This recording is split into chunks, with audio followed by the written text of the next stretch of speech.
અને હવે જોઈએ સમાચાર વિસ્તારથી।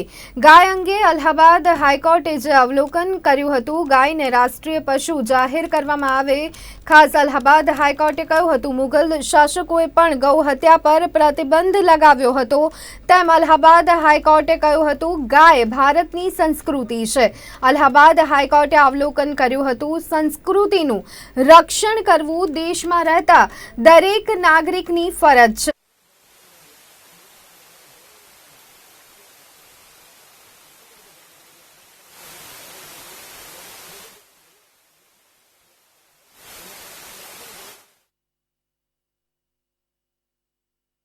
એમના શાસન દરમિયાન ભારતીય સંસ્કૃતિમાં ગાયને મહત્વનું માન્યું છે।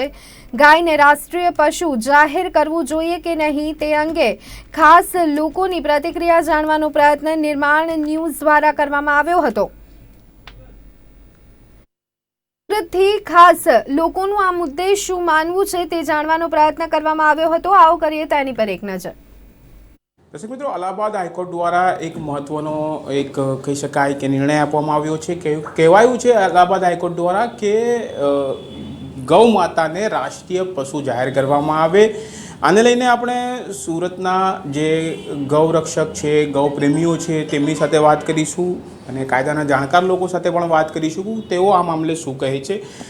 જે રીતે ગૌરક્ષા બાબતે અનેકવાર ઘર્ષણ થતું હોય છે અને કાયદાઓ બને છે પણ એ કાયદાઓનો અમલ કઈ રીતનું થાય છે, આ તમામ બાબતે આપણે ચર્ચા કરીશું। સૌપ્રથમ આપણી સાથે ગૌરક્ષક ધર્મેશભાઈ ગામી જોડાયા છે। ધર્મેશભાઈ, શું કહેશો, જે રીતે અલ્હાબાદ હાઈકોર્ટ દ્વારા કહેવાયું છે કે મુગલ શાસકો દરમિયાન પણ ગૌરક્ષાને જે છે ગૌ હત્યા પર પ્રતિબંધ મૂકવામાં આવ્યો હતો, તો ગૌને રાષ્ટ્રીય પશુ શું કહેશો? વાત સાચી છે કે મોગલ કાળની અંદર અમુક રાજાઓએ ગાયની હત્યા પર પ્રતિબંધ લગાવેલો, પણ એના પછી આપણી લોકશાહી આવી। લોકશાહી પછી અલગ અલગ રાજ્યમાં અલગ અલગ પોતાની સ્વતંત્રતાના હિસાબે બધા રાજ્ય સરકારો કામ કરતી રહી કે ભાઈ પોતાના રાજ્યમાં કયા પશુઓને બેન્ડ કરવા, ના કરવા, કોની હત્યા થવા દેવી, કોની ના થવા દેવી, એમ કરીને આજે પણ ભારતની સ્થિતિ સાચી જોવા જઈએ તો એ છે કે આજ પણ 33-34 રાજ્યો છે, એમાંથી 10-12 રાજ્યોમાં ગૌવંશ પર સંપૂર્ણ પ્રતિબંધ છે। 10-12 રાજ્યો એવા છે જ્યાં આંશિક પ્રતિબંધ છે અને 10-12 રાજ્યો એવા છે કે ત્યાં કને સંપૂર્ણ ગૌવધ થઈ રહ્યું છે। આજ પણ આ ભારતની સ્થિતિ છે, પણ હાઈકોર્ટે જે કીધું છે એ અમે સ્વીકારીએ છીએ કે એ સારી વાત છે। અગર રાષ્ટ્રીય પ્રાણી બનાવવામાં આવે ગાયને તો બહુ સારી વાત છે, પણ એને હજી ઘણી બધી વાર લાગશે। અલગ અલગ પોતાની સરકારો પાસે સત્તાઓ છે, એ સરકારો વિધાનસભામાં પોતાનો ખરડો પાસ કરી અને પછી કેન્દ્ર સરકારમાં આપે અને સરકારને એવું લાગે કે હવે ખરેખર આમાં આગળ વધવા જેવું છે તો જ એ રાષ્ટ્રીય પશુ ઘોષિત થઈ શકે। પરંતુ હજી અવઢવમાં છે, કેટલા બધા રાજ્યો પર હજી હત્યા થઈ રહી છે, એ બંધ થાય એ વધારે જરૂરી છે।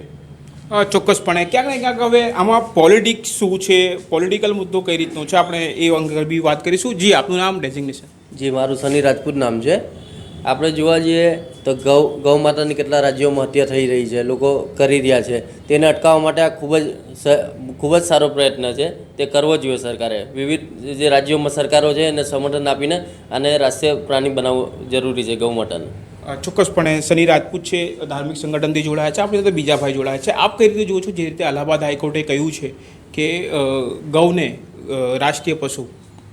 આપણે મુગલ શાસનોમાં પણ માન્ય હતું કે ગૌવધ બંધ થવું જોઈએ, તો અત્યારે તો આપણે ભારતીય જનતા પાર્ટી છે તો અત્યારે તો આપણે હકથી કહી શકીએ કે અત્યારે ગૌવધ પર પ્રતિબંધ હોવો જરૂરી જ છે અને ગાયને રાષ્ટ્રીય પશુ જાહેર કરવું પડે।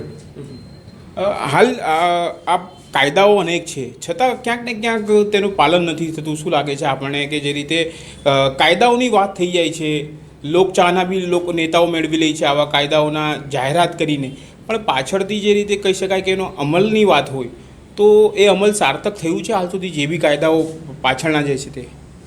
મારું વ્યક્તિગત માનવું છે કે હાઈકોર્ટનો નિર્ણય જે છે એ ઉત્તમમાં ઉત્તમ નિર્ણય છે।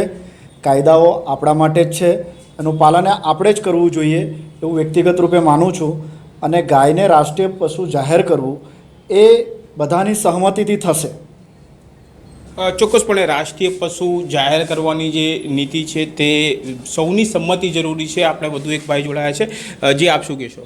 बात सही है। कल हाई कोर्ट इलाहाबाद ने ऐसा बोला है कि गाय को राष्ट्रीय प्राणी बनाया जाए, क्योंकि गाय बहुत समाज में उपयोगी है और उसका पालन होना चाहिए। लेकिन साथ साथ ये भी देखना चाहिए कि केंद्र सरकार या सुप्रीम कोर्ट की भी नूम्स है, हर राज्य को उसके राज्य के हिसाब से ही काम करने की छूट दी गई है। जब तक केंद्र सरकार या सुप्रीम कोर्ट कोई ठोस कायदा नहीं बनाएगी और ये हाई कोर्ट या राज्य को ठोस ऐसे कायदा पालन करने के लिए निर्देश नहीं देगी, तब तक राष्ट्रीय प्राणी बनाना बहुत मुश्किल है। लेकिन हम हिंदू हैं और हिंदू समाज की एक लागणी है कि गाय को राष्ट्रीय प्राणी बनाया जाए। लेकिन जब गाय राष्ट्रीय प्राणी बन जाएगी तो ना उसका लोग दूध खा सकेंगे, ना उसको बांध सकेंगे, ना उस पर अत्याचार कर सकेंगे, ना डंडा लाठी चला सकेंगे। क्योंकि जो भी पशु पक्षी राष्ट्रीय प्राणी घोषित किया जाता है, नॉर्म्स के हिसाब से उसको पालन नहीं किया जा सकता। तो सरकार को, सुप्रीम कोर्ट को इसमें बहुत कुछ कायदा सुधार बढ़ाव करना चाहिए, इसके बाद ही राष्ट्रीय प्राणी का दर्जा दे पाएंगे। लेकिन समाज में, हिंदू धर्म में, साधु संत में, भारत देश में सब कोई की इच्छा है कि गाय को राष्ट्रीय प्राणी का दर्जा दिया जाए। ખૂબ ટેકનિકલ એમણે વાત કરી છે, કારણ કે રાષ્ટ્રીય પશુ તો જાહેર કરી દેવાય, પણ પછી ગાય માતાની જે રીતે દૂધ હોય કે એની અન્ય બનાવટો હોય તેનો ઉપયોગ થશે કે કેમ, તે બાબતે પણ તેમણે સવાલ ઊભા કર્યા છે। સાથે જ જે બી રાજ્યોના અલગ અલગ નિયમો છે, તો કેન્દ્ર સરકાર આ માટે હાલ તો અલ્હાબાદ હાઈકોર્ટે આ કહ્યું છે, પણ જો સુપ્રીમ કોર્ટ કે કેન્દ્ર સરકાર આ મામલે શું વિચારે છે તેના પર હાલ સૌ કોઈની સુરતથી નજર છે। કેમેરામેન અલમાસ ખાન સાથે કાદિર શેખ, સુરત। તો સમાચારો આગળ પણ યથાવત રહેશે, પરંતુ અત્યારે સમય થયો છે એક વિરામનો।